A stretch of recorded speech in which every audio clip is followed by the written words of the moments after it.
So with Marvel Spider-Man 2 releasing literally this week, let's quickly run through every gameplay mechanic that has been revealed to us so far and we will be able to use, as well as some theorized ones that we hope will make it to the gameplay. Let's start with Traversal. We're getting a whole new suite of air tricks for Peter Parker, which according to the reviews is way more smoother than Miles's could ever be. Speaking of Miles's, he doesn't seem to be getting any upgrade in tricks based off of the version of the game the reviewers have played back when they got too early, which was almost a month ago now. Peter does also seem to adapt some of Miles's chill dive moves, as Evan Falorca did report that there was one trick where Peter solved a Rubik's Cube just before going back to swinging. And swinging isn't the only thing we're going to be able to do in a Spider-Man game now, as Insomniac has also developed this insane new web wings feature which can assist you in gliding across the map for faster traversal, which you will definitely benefit from due to the map expanding to over double the size. With these web wings, there will be wind tunnels scattered across the map, giving you a direct route through the city that allows you to travel even faster than you can ever imagine in a Spider-Man game.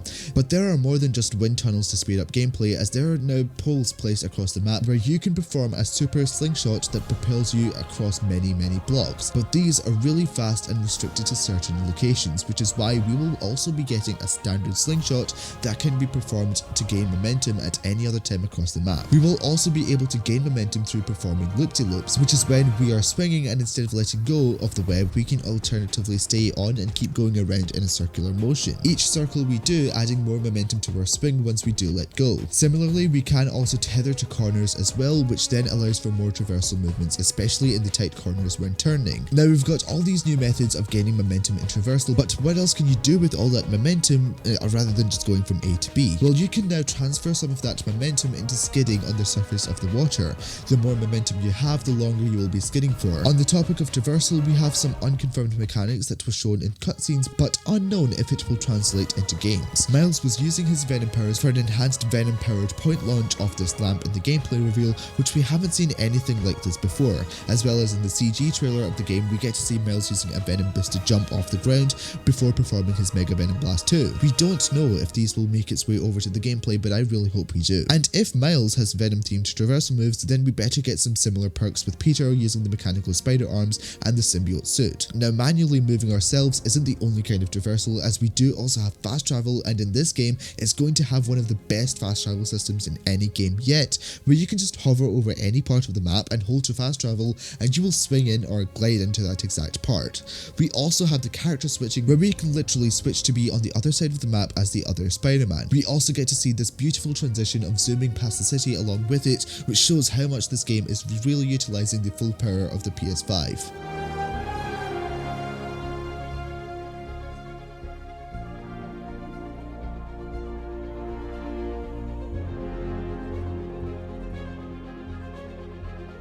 Moving on from traversal, we also got a ton more combat mechanics. Let's first go through all the shared mechanics that both Miles and Peter have access to, and then we'll go through individually with the characters and their unique mechanics. Okay, starting with stealth combat, we got web lines allowing for more perched takedown opportunities. We will also be able to perform double takedowns, and the enemies will have a higher level of awareness when things are happening around them, which is well needed because the NPCs in the original game are a bit too oblivious. Moving on from stealth, we got a huge revamp in the abilities, because now we've got a dedicated page to them where we can assign powers to this ability wheel, which is practically the replacement for suit powers in this game. Similarly, the gadgets will be getting its own wheel on the right side, the new gadgets being web grabber, upshot and ricochet web. We also got the slingshot mechanic that I talked about earlier, but this isn't confirmed for combat, but we are hoping that when a slingshot is targeted at an enemy, it'll transition into combat rather than traversal. Then we got this kicking mechanic that we can perform next to a wall and combo up to however many we like, and yes, this is available to both Peter and Miles. We also got a ton more finishers in this game, from mechanical spider arms to aggressive takedowns with the symbiote suit. A new suite of default finishers for Peter, since the finishers in the first game sucked, and then Miles has more finishers too, involving his enhanced Venom powers, as well as dual takedowns with both Spider-Men. We also got an option to parry attacks that come at us rather than blocking. Parrying basically is just shielding an attack,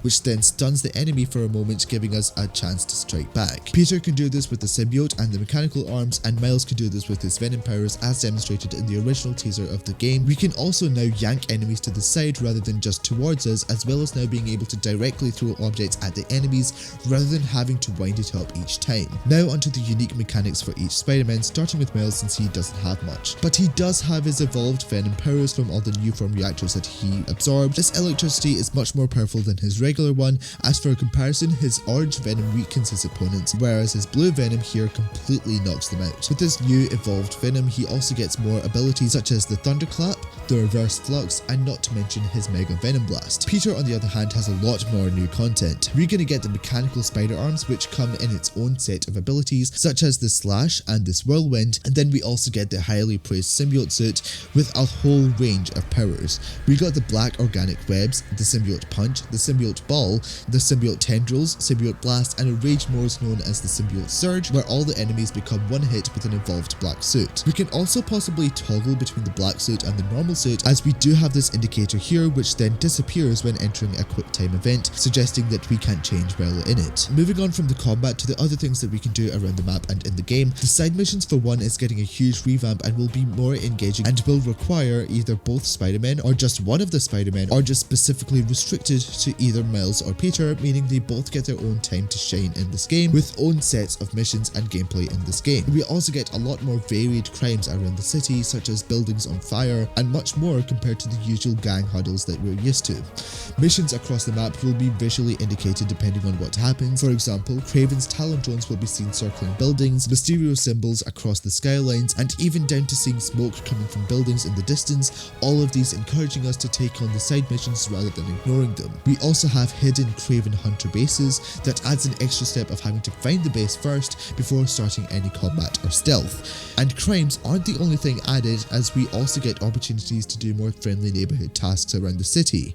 For example, pedestrians can come up to you asking for help, and you can help them to an extent of swinging them across the streets of New York to their destinations. You can also find the other Spider-Men in the streets of New York, and you can actually go over and help them with their fight, which is a really great addition. Now, after completing all these missions, we gain more tokens, which are also revamped in this game to be tech parts, rare tech parts, city tokens, and hero tokens. You can also collect tech parts across tech crates, which you can find scattered throughout the map, and I'm guessing they also have a chance of dropping rare tech parts too. There is also an upgrade where we can reveal tech crates on the minimap to make collecting them easier. Once you collect these parts, you can spend it on suit tech, which is a new page in the menu dedicated to upgrading parts of your suit, practically expanding on the suit and visor mods of the original two games. And you can spend your tokens on new suits, which we will have a huge variety of, as well as suit variants that unlock over 200 combinations of customizing your Spider-Man. We get even more styles though, as the suits that we play in can get damaged, and then we can continue to play in that battle damaged suit, which is just incredible. Moving on to the more fun mechanics though, we can go inside and interact with Aunt May's home, which is also Peter's new home as he has moved back into it in Queens, as well as being able to ride the roller coasters at Coney Island in Brooklyn. So that's all the gameplay mechanics that has been revealed to us so far,